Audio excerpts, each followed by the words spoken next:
Hey now, how is everybody doing? Welcome to Red Alert Diaries Live with Tanya E. Hood. I'm glad I get the chance to see you again. And if you listen to this morning's episode, you already know that we're having a conversation that will help us build into a better direction. Because I shared how I used some tools and strategies that helped me rediscover myself while I was navigating life after divorce. It is often difficult when we're going through the chaos to try to get some of the resources. And I did share that if you have the opportunity to get to therapy, do so.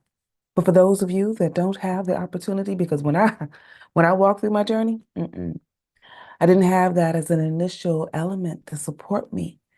So I started sharing insight. I started looking for other individuals, and it found that coaches were some of my best abilities to get me through the process because I discovered through that just little things trying to reset.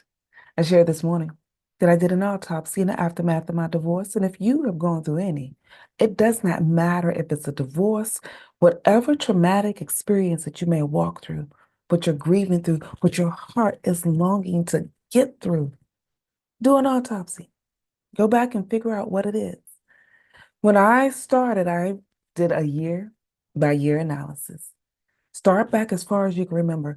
Whatever the beginning of that relationship was, how did it start? For some individuals, when you find yourself in the aftermath of divorce, look at what your love story was. What drew you to that person? What characteristics did you see? For some, if you were anything like me, because if you listen to this morning's episode, you got a window into my world. And you know that I got married at 21. The 21-year-old Tanya did not know herself enough.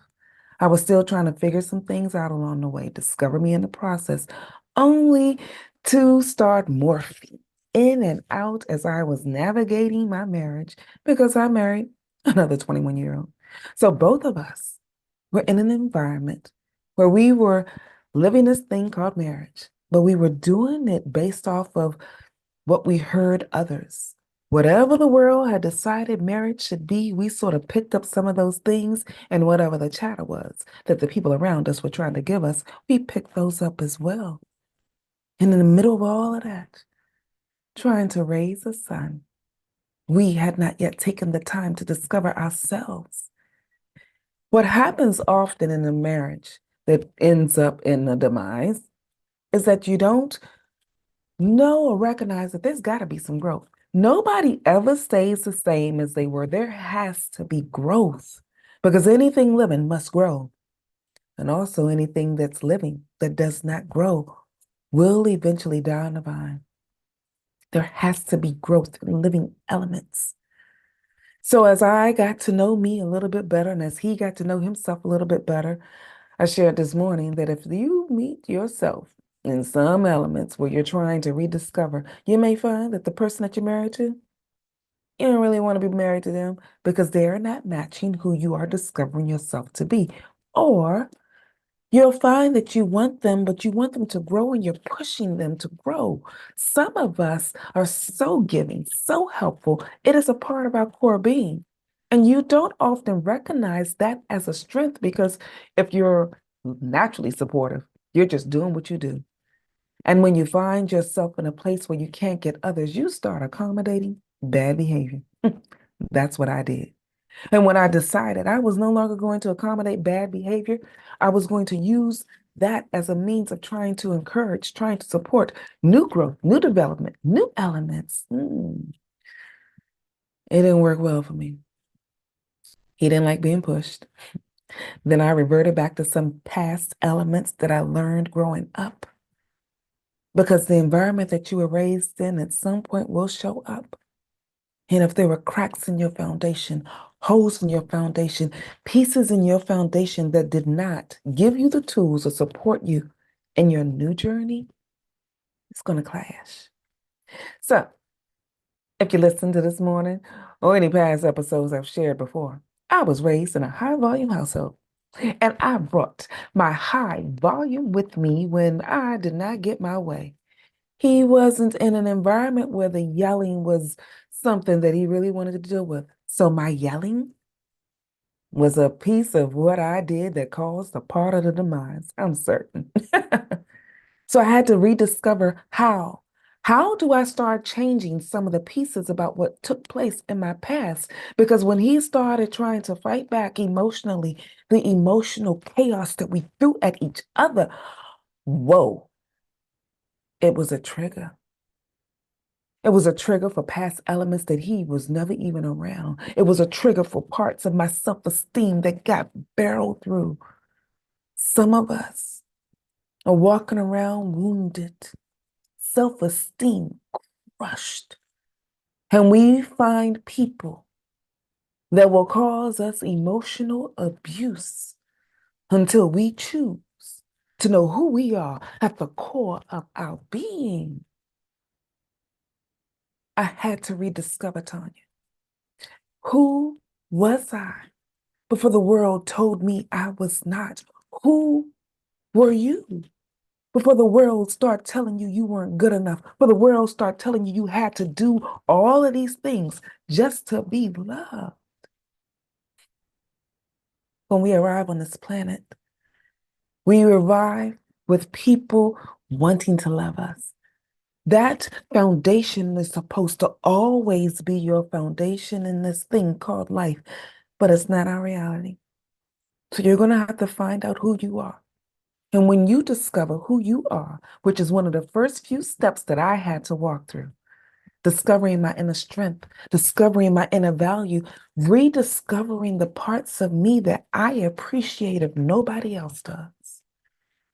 And it was hard because I had been bathed in dysfunction and thrown into elements that made me feel less than. So my self-esteem, I didn't even know I had a self-esteem problem.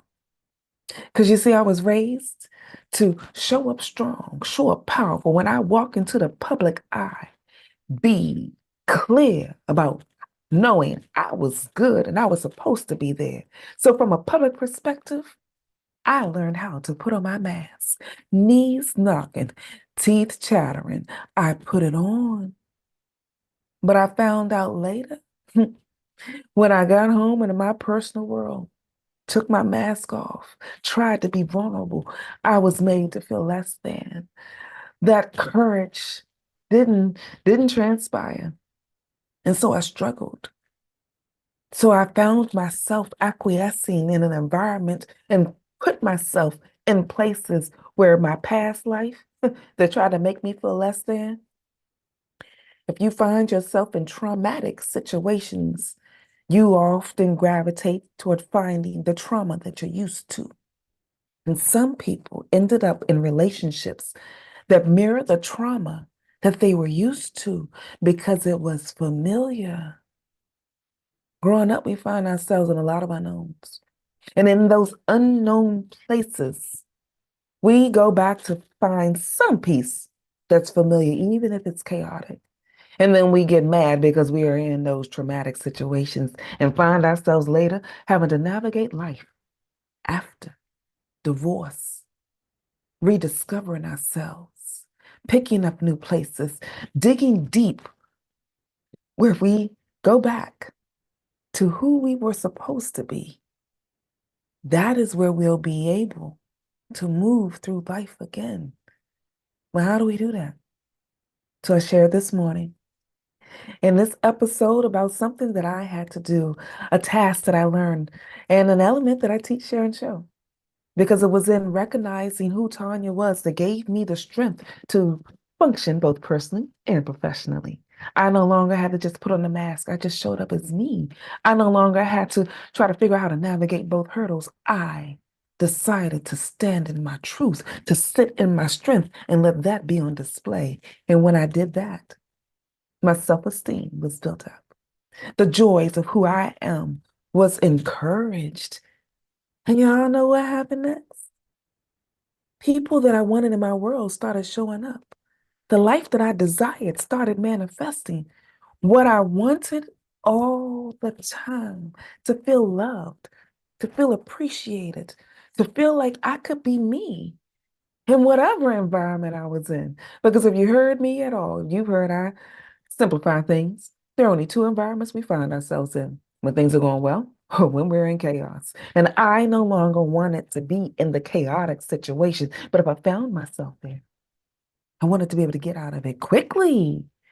None of us want to stay in chaos too long, but we don't often have the tools or the strategies to get out of it. So I shared today that I'm opening up a masterclass that I typically share twice a year. It's called Navigating Life After Divorce. I'm hosting it on March 21st at 7 p.m. Eastern Standard Time, and it's free for those of you that want to get a glimpse of what it's about, some ideas about how you can tap into your inner strength and how you can navigate the conflict that you may find yourself in. Because it wasn't until I discovered these elements that I was able to get more clarity about myself. And as I got a deeper understanding, it gave me the strength to go back and look at the triggers, those things that the ex sort of dredged up. He wasn't trying to pull up the past because he didn't even know that that stuff was there. And I thought because I threw it under the covers, sort of like burying it in a basement, I heard someone once share that emotions buried alive will resurrect themselves at the most inopportune moment.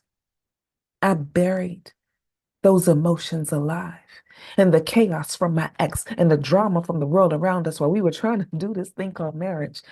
Those emotions resurrected themselves. I got abandonment issues that were revisiting my life. Self-esteem concerns that I didn't really know existed started showing up and just sort of like sitting on the couch of my world. I had to figure out how to get rid of them and all the other partners that they were bringing with them from my past to haunt me. Knowing who you are at the core of your being, recognizing how you can navigate the chaotic moments when conflict shows up. There are strategies to get through that. And that's what I share in this free masterclass on March 21st. I'm going to drop the link in so that you can join me. And I look forward to seeing you there because if you have been walking through my shoes, like I shared earlier, sometimes it's hard to express the words of what you're walking through for those that have never walked in your journey. But if you are like me, the loving, supportive individual that have accommodated bad behavior just so that you can feel loved. I know what that's like. If you are like me, you're so natural, logical, analytical self when you're trying to find a way to analyze your situation so that you can come up with a solution. But people are telling you you're doing too much. You're asking for too much, and it's making you feel some type of way. You can't be you. I know how to help you. Express what you need to express to those around you so that you can gather the data points that you need to analyze your situation, to do what you naturally do. Create a process, organize and structure what's needed to help you get healed, get whole, and move into a better direction. And I also walk through those individuals that are natural leaders, that are often told that you are pushy and assertive when you enter into conflict. How do you deal with that and still get to your goal? Yeah, I know how to walk you through that. And I'll be sharing those insights. So I encourage you to join me on March 21st at 7 p.m. Eastern Standard Time for that free masterclass. It is there that I will give you the tools to know your conflict sequence. I'll give you insight about the levels of relationship that will support you on your journey and the words that you can use to help other people understand what's going on in your world. So I'll leave that link inside of the comments below so that you guys can find it. Well, in the description. You guys know what I mean. At any rate, if you want someone to join you on the journey and you're not able to make this class, feel free to go to my website, tanyaehood.com. There you can click under the Contact Me tab and let's have a conversation so that I can get an idea of how to better support you. There may be some other things that I can use that can tailor to your situation so that you can navigate life after divorce. This can be done, and I want to help you through your journey. In the meantime, this is Tanya E. Hood, walking in my purpose, and I want you to do the same. See you next time.